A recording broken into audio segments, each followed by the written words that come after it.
Cette catastrophe au Népal où une coulée de boue impressionnante, les images sont impressionnantes près de la frontière au Tibet, a fait au moins 19 morts. On parle maintenant de 384 disparus. Direction New Delhi, on retrouve Jeanne Hutin, notre correspondante dans la région. Jeanne, bonjour. Quelles sont d'abord vos informations sur ce qui s'est passé, sur la nature de cette catastrophe ? Bonjour, pour l'instant des informations que nous avons, ce serait un tremblement de terre qui serait à l'origine de ces coulées de boue massives et meurtrières.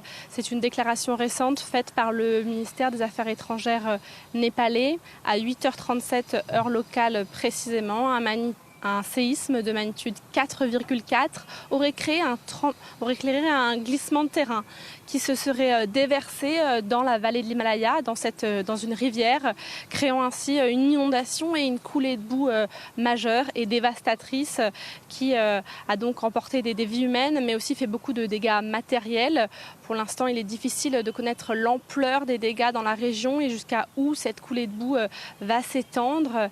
L'État indien du Bihar, situé à la frontière avec le Népal, se dit lui aussi en alerte vis-à-vis de ces barrages et de ces rivières pour garder une vigilance accrue face au risque d'inondation dans cette région qui est aussi touchée par la saison des pluies et de nombreuses inondations. Le bilan humain, c'est alourdi en ce qui concerne les disparus, puisqu'on parle maintenant de 384 disparus. Il y a 19 morts. Au sein des disparus, il y a de nombreux Indiens. Oui, tout à fait. On compte près de 150 touristes indiens qui seraient portés disparus dans une région assez touristique, bien sûr, du Népal. Ces touristes indiens, pour la plupart, ils étaient là pour un pèlerinage, celui vers le mont Kailash et le lac Mansarovar. Ces deux endroits sacrés qui sont situés en haute montagne à l'extrême ouest du Tibet. Un pèlerinage qui se déroule habituellement entre le mois de juin et de septembre dans la religion hindoue. Cette annonce, elle a fait réagir le Premier ministre indien Narendra Modi qui s'est exprimé sur le réseau social X.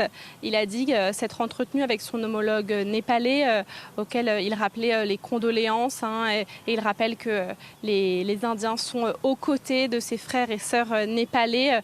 Narendra Modi a aussi déclaré qu'il se tenait disponible pour amener toute l'assistance humanitaire possible pour aider dans cette tragédie dont nous ne connaissons pas encore l'ampleur. Merci beaucoup Jeanne Hutin, donc en direct New Delhi, correspondante dans la région. On va parler